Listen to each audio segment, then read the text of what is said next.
গরিব বাবা মা আছে যিনাদের সেই সামর্থ্য নেই, তারপরেও দেখবেন ধার করে, জায়গা বিক্রি করে, লোন করে ছেলে মেয়েকে পড়াশোনা করায়। ইয়েস আর নো?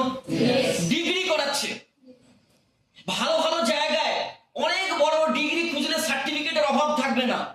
বাবা মার ধারণা, আমার ছেলেকে যদি উচ্চ শিক্ষায় শিক্ষিত করি, মনে হয় আমার এই অভাবটা, যে অভাবে ফ্যামিলি চলছে, এটা চিরতরে ঘুচে যাবে।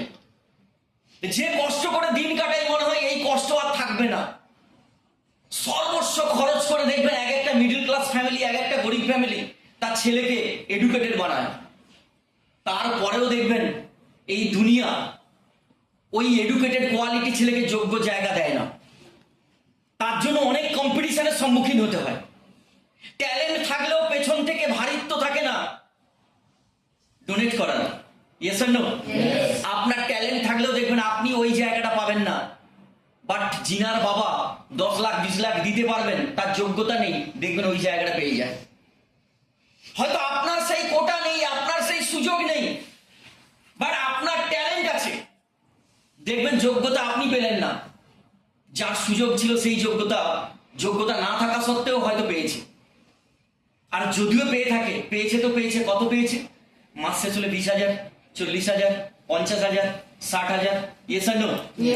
আজ থেকে যদি 20 বছর আগে দেখেন, আজ থেকে যদি 50 বছর আগে দেখেন, 50,000 নয়, মাসে যদি 5,000 ইনকাম হতো, ওই 5,000 ইনকাম দিয়ে একটা ফ্যামিলি সুন্দরভাবে দিন কাটাতে পারত। এটা আমরা দেখেওছি এখানে, আর আমরা আমাদের সেই বয়োজ্যেষ্ঠ মানুষদের কাছ থেকে শুনেওছি। তখন ভ্যালু ছিল, পয়সার ভ্যালু ছিল। বাট আজকে মেহেঙ্গাই, আজকে জিনিসের দাম যেভাবে বাড়ছে, সেখানে আমরা ওই 5,000 তো দূরের কথা, 50,000 ইনকাম করেও সেই আগেকার দিনের 5,000-এর মতো মেনটেন করতে পারি না। ভুল বললাম? আপনি হয়তো মাসের শেষে 20,000 ইনকাম করে ভাবছেন যে আমার ছেলে যদি মাসে একটু ভালো ইনকাম করে আমার ফ্যামিলি সচ্ছলে চলবে। ছেলে 50,000 পাওয়ার পরও দেখছেন কোথা দিয়ে মাসে আসে, আর শহরে কোথা থেকে যে মাসের শেষে খরচ হয়ে যায়, 30 তারিখ পর্যন্ত কুলোয় না। 22-25 তারিখের পর আবার তাকিয়ে বসে থাকতে হয় কবে স্যালারি আসবে। ভুল বললাম?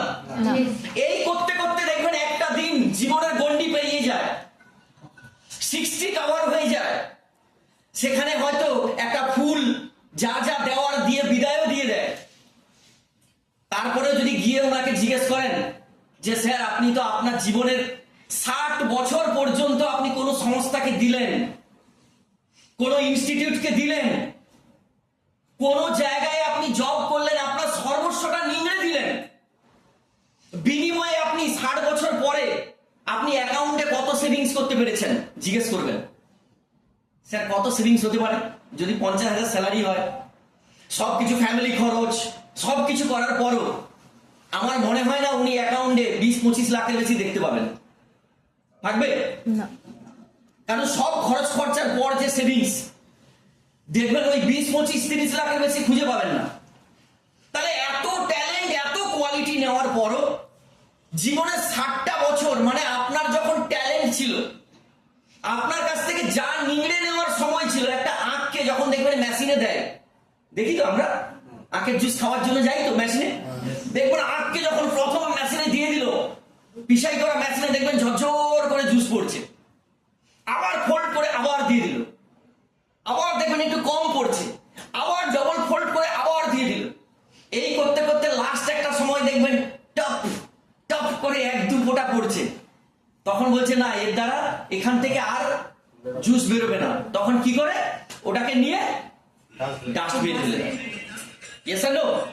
আমরা যখন 25 ইয়ার্স 30 ইয়ার্সে যখন কোনো জব পাই, কোনো চাকরি পাই, ঠিক ওই আঁককে যখন প্রথমে মেশিনে দেওয়া হয়, ঠিক আমরাও জব পাওয়ার পর আমাদেরকে কোম্পানি এভাবেই কাজে লাগিয়ে নেয়। তখন জোশ, কনফিডেন্স, এজ সবকিছু হই হই ব্যাপার, জবরদস্ত ভাবে কাজ করছি। বাট যত এজটা বাড়তে থাকে বাড়তে থাকে বাড়তে থাকে, আমাদের কর্মদক্ষতা কি হয়? বাড়বে না কমবে? কাজের ক্ষমতা কমবে। কমতে কমতে কমতে কমতে যখন বয়স একটা জায়গায় পৌঁছে যায়, কোম্পানি ভাবে একে দিয়ে আর কাজ হবে না, ছেড়ে দাও। বাট আমরা সারা জীবন যে দিলাম, পেলাম কি? সেই গরিব জীবন ছিল, সেই মিডল ক্লাস ছিল, মিডল ক্লাস হয়েই থেকে গেলাম। ইয়েস আর নো? ওই লাখ কোটি স্বপ্ন কিছু মানুষ, এগুলো শুনি যে কারোর প্রতি